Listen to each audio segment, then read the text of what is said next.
जय भीम। मैं सत्यपाल, आप देख रहे हैं द मूक नाइट में आपका स्वागत है। दोस्तों, जैसे कि अनेक सालों से महाबोधि महाविहार का आंदोलन चल रहा है, लेकिन आज तक सफलता नहीं मिली। लेकिन अभी एक साल से जो all India Buddhist forum and all India Buddhist organisation की तरफ से जो तेजी से आंदोलन आगे बढ़ता हुआ दिखाई दिया है, और वैसे ही सितंबर 17 तारीख को पाटना में जो भव्य रैली हुई है, उससे लेकर हम अंदाजा लगा सकते हैं कि महाबोधि महाविहार मुक्त होने में अभी देर नहीं लगेगा। दोस्तों, लगातार all India Buddhist forum and all India Buddhist organisation इस काम में लगे हुए हैं कि किसी भी हालत में और किसी भी कीमत पर महाबोधि महाविहार मुक्त करेंगे।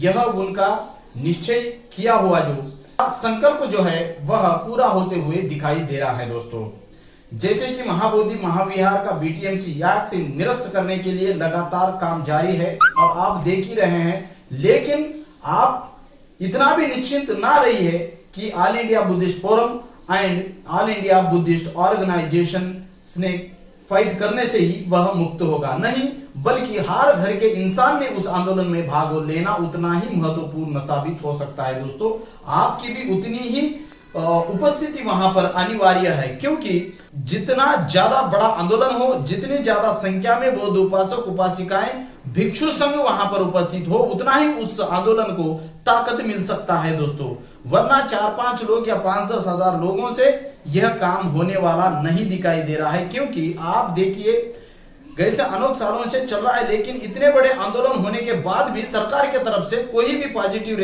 रिस्पांस नहीं आना, यह एक बौद्ध लोगों के लिए बहुत बड़ा नेगेटिविटी है। तो दोस्तों, इस आंदोलन को सभी बौद्धों ने सहभागी होकर इस आंदोलन को बढ़ावा देना और इस आंदोलन को भव्य रूप में खड़ा करना सभी की जिम्मेदारी है। दोस्तों, जैसे कि 17 सितंबर को भव्य रैली के रूप में पाटना में जो बड़ा आंदोलन खड़ा किया था, और सरकार को जो है 1 महीने का समय देते हुए all India Buddhist forum and all India Buddhist organisation ने 1 महीने की कालावधि तक उन्होंने इंतजार किया, और सरकार की तरफ से किसी भी प्रकार का कोई पॉजिटिव रिस्पांस न मिलने पर फिर से उन्होंने 21 अक्टूबर को कॉन्फ्रेंस लेकर वहां पर उन्होंने अगली रणनीति तैयार करके उन्होंने फैसला किया है कि इस नवंबर 26 को जो संविधान दिन है, उसके उपलक्ष्य में सभी भारत देश के सभी गांव शहर के सभी लोगों ने, नहीं बल्कि पूरे दुनिया के सभी लोगों ने जो मेमोरेंडम एक ही दिन में देना है, और यहाँ के सरकार को बताना है कि बौद्ध आप चुप नहीं बैठने वाले।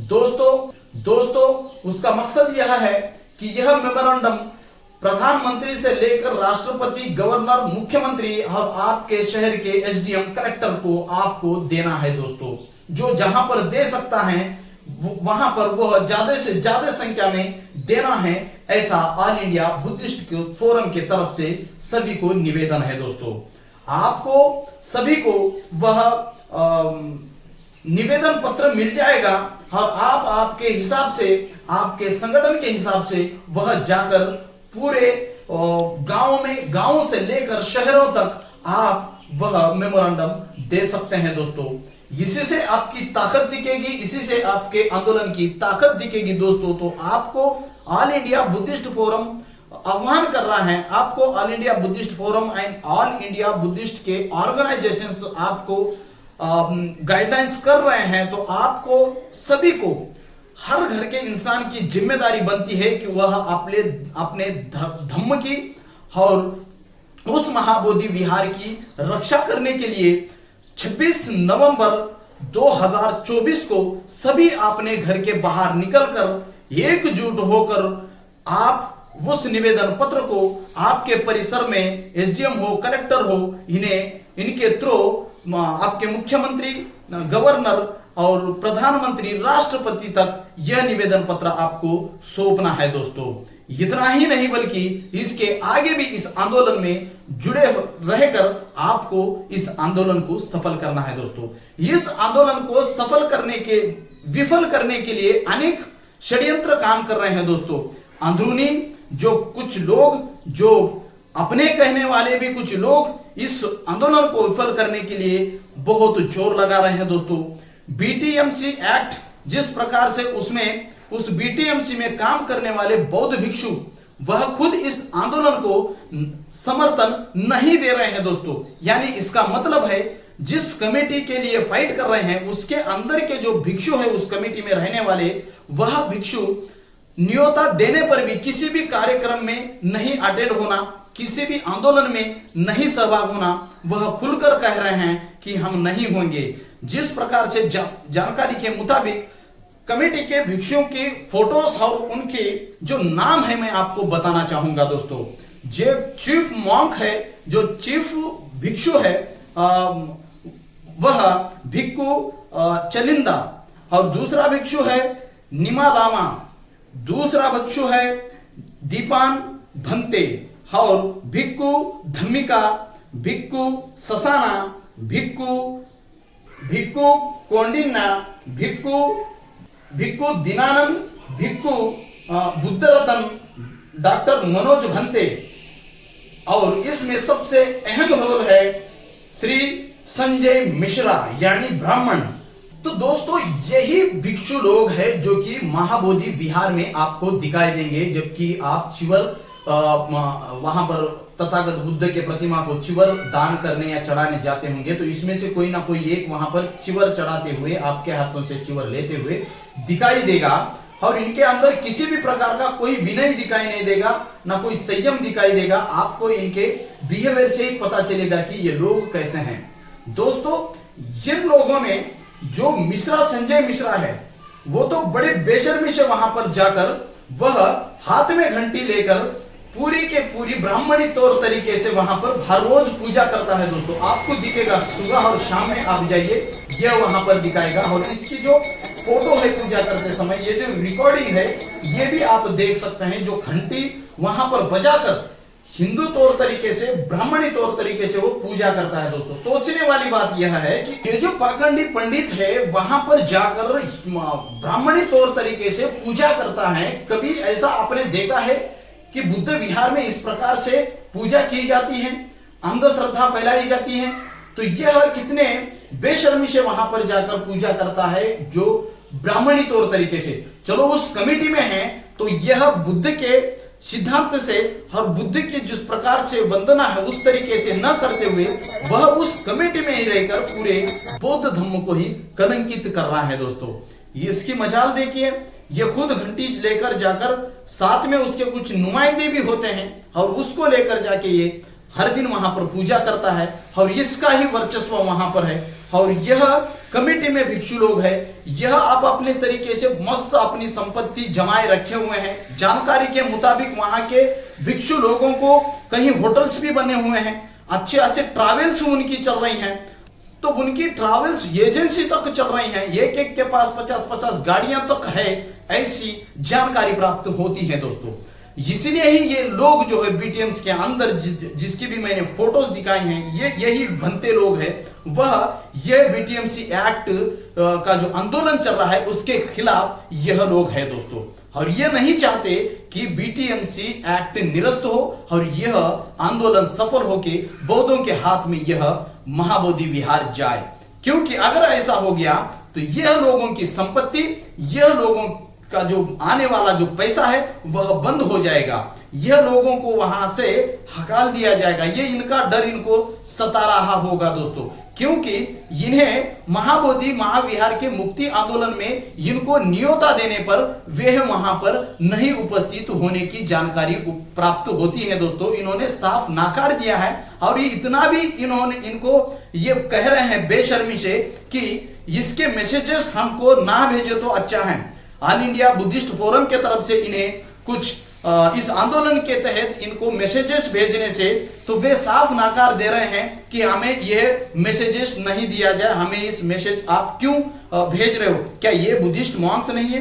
आपको भी यह आश्चर्य हो रहा होगा। इनके अंदर तो, इनके ऊपर तो चिवर हैं, ये तो चिवरधारी भिक्षु दिख रहे हैं, फिर यह ऐसा कैसे कर सकते हैं? लेकिन यह ऐसा ही है क्योंकि यह लोग बिक चुके हैं, ये लोग पैसे के लालच में वहां पर अपनी अपनी धन संपत्ति जमा करने में लगे हुए हैं।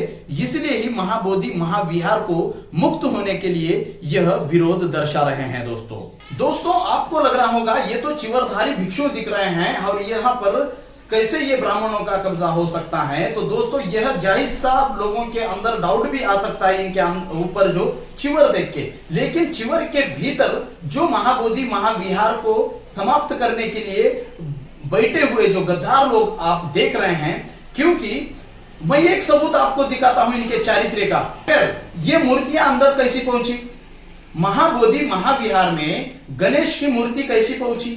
महाबोधि महाविहार में शिवलिंग का कैसे दावा किया जा रहा है? वहां पर बीटीएमसी एक्ट के तहत जो 9 लोगों के जो भिक्षुओं के मैंने नाम सुनाए हैं, वो लोग वहां पर मौजूद होने के बाद भी वहां पे गाइड लोग वहां पर शिवलिंग है ऐसा आने वाले यात्रियों को कैसे बता सकते हैं?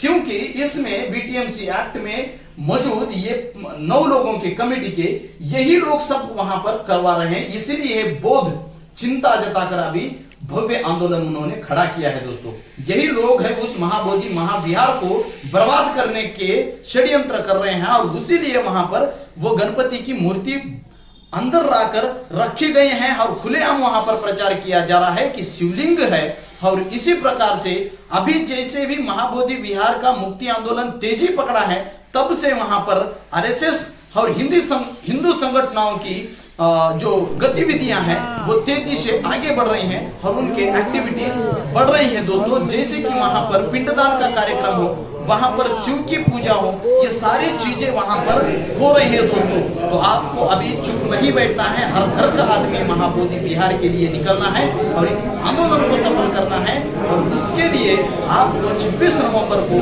यह मेमोरेंडम देने के लिए सभी घर के लोग इस आंदोलन में शामिल होकर वो मेमोरेंडम देना है। तहसील के लोग चाहे एमआरओ को दे सकते हैं, जैसे जिला तहत के लोग कलेक्टर को दे और स्टेट के लेवल के लोग मुख्यमंत्री गवर्नर और ऐसे प्रधानमंत्री राष्ट्रपति तक ये मेमोरेंडम पहुंचने वाला है। दोस्तों और विदेशी लोग भी इस बात को ध्यान में रखते हुए विदेशी हमारे बौद्ध बांधव जो है उनको भी ऑल इंडिया बुद्धिस्ट फोरम के तहत जानकारी प्राप्त हो गई है और वो भी अन्य राज्य के लोग दे रहे हैं अपने एम्बेसी में ये मेमोरेंडम, जैसे कि अमेरिका हो, कनाडा, थाईलैंड, तिब्बत, इंग्लैंड, ये सारे तमाम देश के लोग बौद्ध लोग वहां पर एम्बेसी में जाकर यह मेमोरेंडम देने वाले हैं। दोस्तों क्यों ना फिर विदेश के लोग अगर दे रहे हैं तो क्या इस देश में जो बौद्ध लोग हैं वो तो ज्यादा से ज्यादा संख्या में जाकर ये मेमोरेंडम देना उतना ही जरूरी है। दोस्तों हमारी